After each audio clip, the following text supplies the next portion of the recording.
Mutual ഫണ്ടിലെ ഒരു equity സ്കീമാണ് small cap എന്ന് പറയുന്നത്.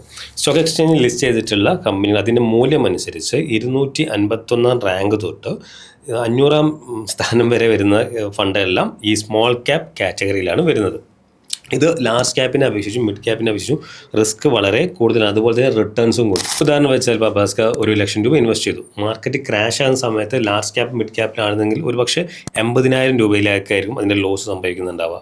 സ്മോൾ ക്യാപ്പ് ആണെങ്കിൽ ഒരു 50,000 വരെ എത്തിയേക്കാം. അതേപോലെ ലാഭം ഉണ്ടാകുന്ന സമയത്തും മാർക്കറ്റ് നല്ല അപ്പായി ലാർജ് ക്യാപ്പ് മിഡ് ക്യാപ്പ് പറഞ്ഞാൽ ഒരു പക്ഷേ അത് ഒരു 1,20,000 ആകുന്ന സമയത്ത് സ്മോൾ ക്യാപ്പ് 1,50,000 വരെ എത്താനും ചാൻസ് ഉണ്ട്. 2026 നിക്ഷേപിക്കാൻ പറ്റാവുന്ന ബെസ്റ്റ് 3 സ്മോൾ ക്യാപ്പുകൾ.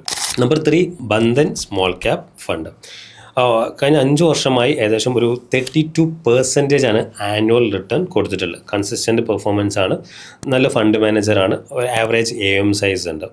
Number 2 HDFC small cap fund. കഴിഞ്ഞ 5 വർഷമായി ആനുവൽ റിട്ടേൺ 30% ആണ് കൊടുത്തിട്ടുള്ള കൺസിസ്റ്റൻ്റ് പെർഫോമൻസ് ആണ്, നല്ല രീതിയിലുള്ള AUM സൈസാണ്, എക്സ്പെൻസ് റേഷ്യോ കുറവാണ്. Number 1 Nippon India small cap fund. കഴിഞ്ഞ 10 വർഷം അതിനെ മുകളിലായിട്ട് തന്നെ നല്ല കൺസിസ്റ്റൻ്റ് ആയിട്ട് ഏറ്റവും കൂടുതൽ ആൽഫ കൊടുത്തുകൊണ്ടിരിക്കുന്ന ഒരു ഫണ്ടാണ്. അതായത് എക്സ്ട്രാ റിട്ടേൺ കൊടുക്കുന്ന ഒരു ഫണ്ടാണ്. കഴിഞ്ഞ 5 വർഷത്തെ പെർഫോമൻസ് എടുത്ത് നോക്കുകയാണെങ്കിൽ 32% ആണ് ആനുവൽ റിട്ടേൺ വന്നിട്ടുള്ളത്. ഇതിന് ഏറ്റവും വലിയ പ്രത്യേകത നല്ല രീതിയിലുള്ള കൺസിസ്റ്റൻറ്റ് പെർഫോമൻസ്, ഒരു ഇയറിൽ മാത്രമല്ല കൺസിസ്റ്റൻറ്റ് പെർഫോമൻസ് ആണ്. സോ ഏത് സ്കീമിൽ ഇൻവെസ്റ്റ് ചെയ്യുന്ന സമയത്ത് നമ്മൾ അതിൻ്റെ റിസ്ക്കും നമ്മുടെ ഗോളും അനുസരിച്ചിട്ടായിരിക്കും നമ്മൾ സ്കീം ചൂസ് ചെയ്യേണ്ടത്.